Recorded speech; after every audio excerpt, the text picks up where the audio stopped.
2025 में महापर्व कुंभ का बहुत बड़ा आयोजन मना रहे हैं। और कुंभ का मतलब घड़ा होता है, जिस घड़े के अंदर पानी को कंटेन करने की, पानी को संग्रहण करने की शक्ति होती है। तो यहाँ ये महाकुंभ हो रहा है, बहुत बड़ा पर्व है। 144 साल के बाद ये महापर्व कुंभ आ रहा है और इसमें सब स्नान करने के लिए यहां आए हुए हैं। जो त्रिवेणी स्थान है, यहां 3 धाराएं आती हैं, गंगा, यमुना और सरस्वती। यमुना और गंगा तो दृष्टिगोचर होती है, दिखाई देती है। हमारे उत्तराखंड यमुनोत्री से बहती हुई यमुना जी यहाँ पर आती है और गंगोत्री से हमारी गंगा जी आती है। इस समय हम लोगों ने काफी पानी को टेहरी बांध से छोड़ा है।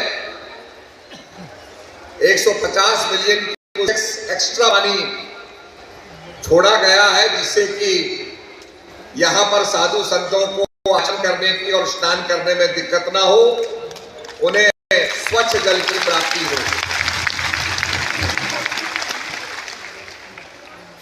माननीय योगी जी ने भी बहुत अच्छी व्यवस्था की है और जो अनेक प्रांतों से लोग आते हैं,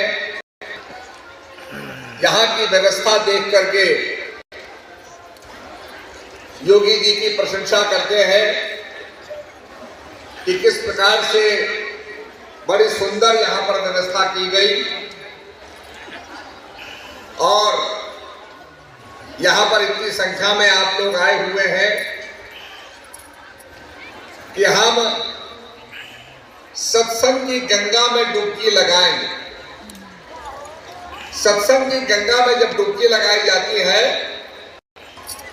तो मानस में लिखा है, काक होए पिक बको मराला, सुन आश्चर्य जन कोई, सत्संग गति महिमा नहीं कोई।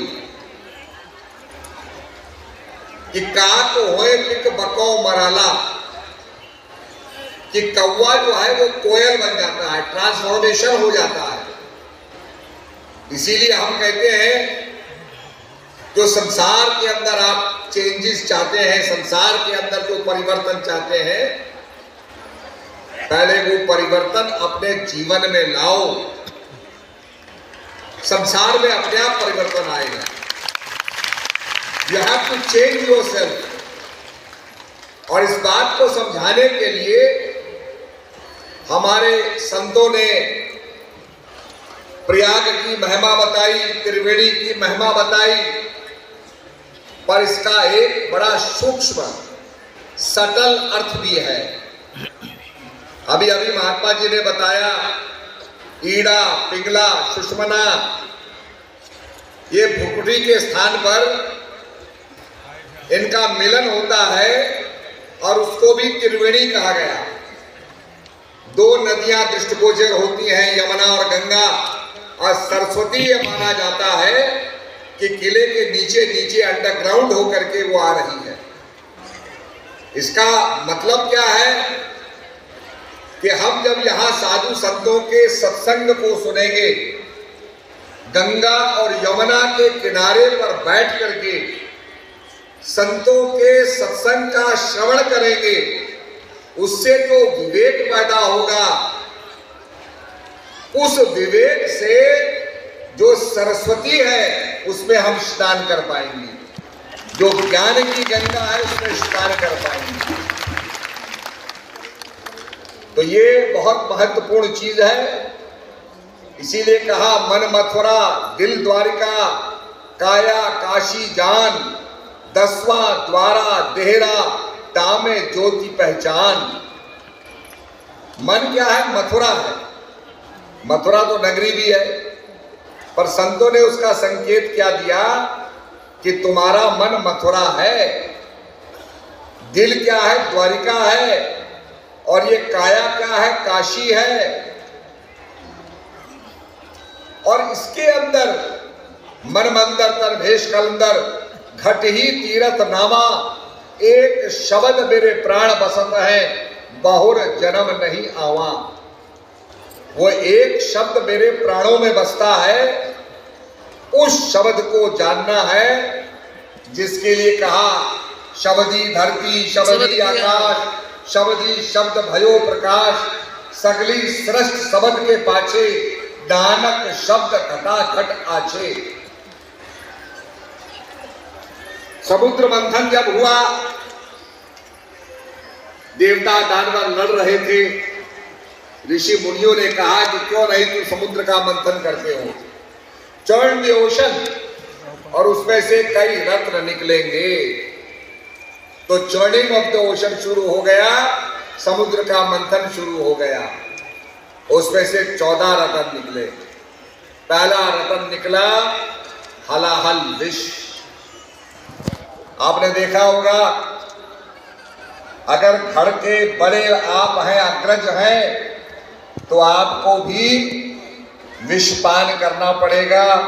कोई ना कोई बात जरूर कहेगा। जैसे सीता जी के लिए एक धोबी ने कहा, तो विषपान करना पड़ेगा, पर विष को केवल अपने कंठ तक रखना है, शरीर के अंदर उसको नहीं आने देना है। अपने जीवन को उस कटुता से प्रभावित नहीं होने देना है।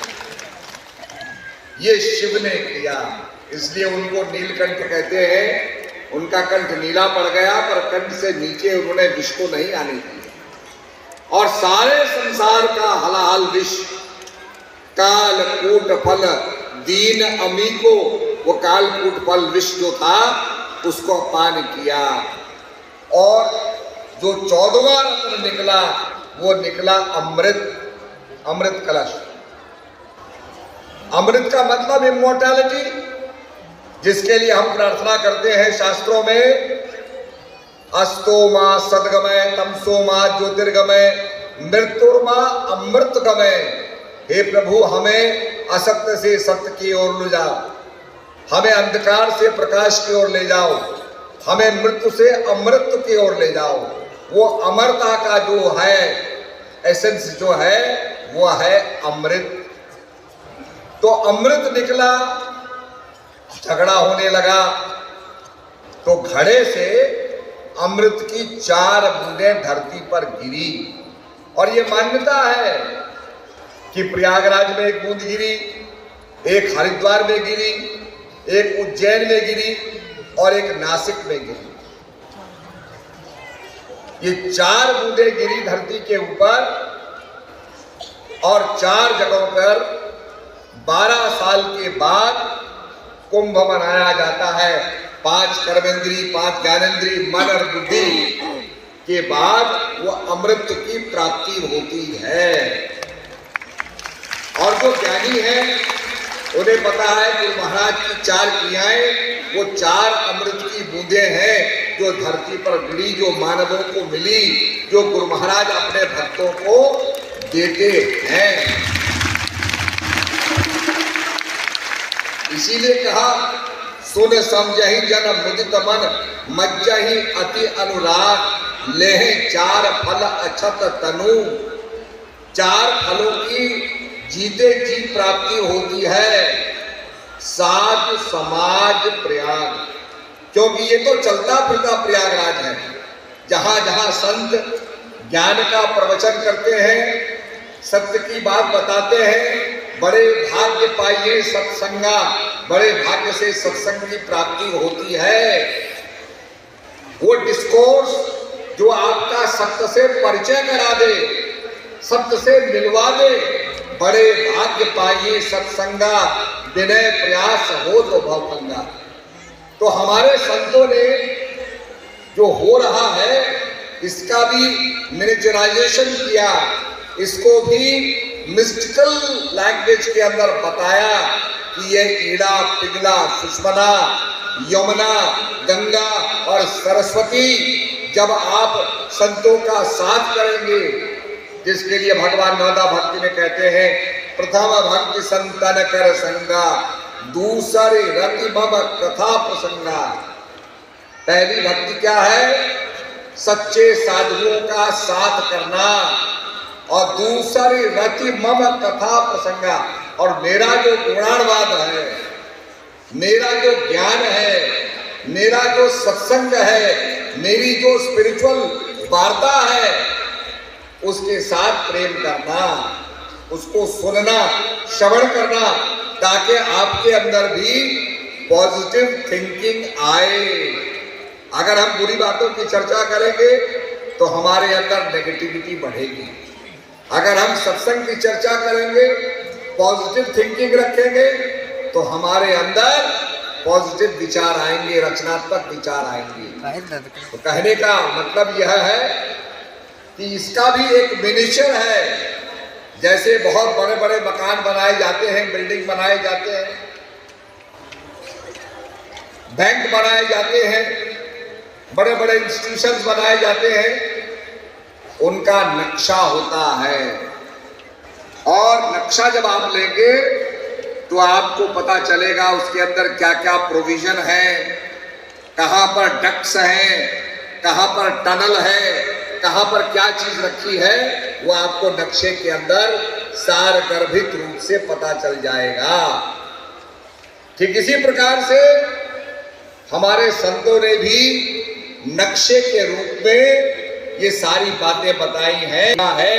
तुम्हारे अंदर भी यमुना है, तुम्हारे अंदर भी सरस्वती है, और जहां साधु संतों का आना होगा, सत्संग प्रवचन होंगे, धार्मिक जहां पर वातावरण होगा, और हजारों लोग स्नान करने के लिए, पहले तो शरीर का जो रोग है, शरीर का जो मल है, उसे दूर करना है। दूसरा, जो ज्ञान की गंगा में स्नान करते हैं, वो मन के मैल को दूर करते हैं।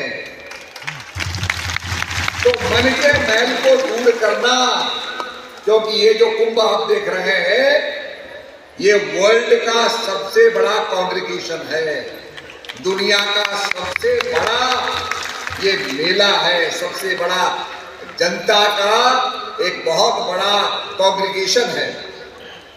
तो इतना बड़ा कॉन्ग्रीगेशन, ऐसा योग पड़ा, और उस योग के अंदर महत्व मिला किसको? अमृत के कलश को, जिसके लिए देवता दानव लड़ रहे थे, जिसके लिए आदमी घूम रहा है। आपने देखा होगा, यहाँ रात्रि को लोग घूमते हैं, कहाँ भोजन मिल रहा है तो वहां लंबी लाइन बनी हुई है, कहीं पर कोई पिक्चर चल रही है तो उसको देख रहा है, कई कानों से संगीत सुन रहा है, पर ये सरस्वती नहीं है। यहां सरस्वती का मतलब ज्ञान से है, और ज्ञान का मतलब स्पिरिचुअल नॉलेज से है, और स्पिरिचुअल नॉलेज का मतलब वो ज्ञान जो आत्मा का ज्ञान है, जो आदमी को अमर बनाता है। तो इसके लिए हमारे संतों ने खेचरी मुद्रा का जिक्र किया, और पीनियल ग्लैंड से वो अमृत जो है हमारे शरीर के अंदर प्रवेश करता है। तो ये हमारे संतों ने कहा कि बरसे कमल भीगे पानी, ये जो हमारा मस्तिष्क है उसके अंदर से अमृत टपकता है, उस अमृत का साधक पान करता है जिसने गुरु को बनाया हो, और जिसका गुरु ही नहीं है। नारद जी भगवान के पास जाते थे, भगवान से वार्तालाप करते थे, भगवान से बातचीत करते थे। इतना सब कुछ करने के बाद भगवान ने कहा कि तुम्हारा गुरु नहीं है नारद जी, इसलिए जहां तुम पैर रखते हो वो मट्टी अपवित्र हो जाती है।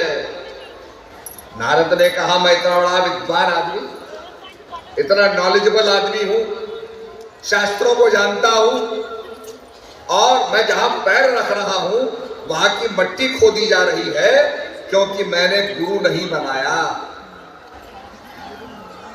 तो संकल्प लिया कि प्रातः काल में नदी के किनारे जाऊंगा, जो व्यक्ति मुझे पहले मिलेगा उसी को गुरु बनाऊंगा।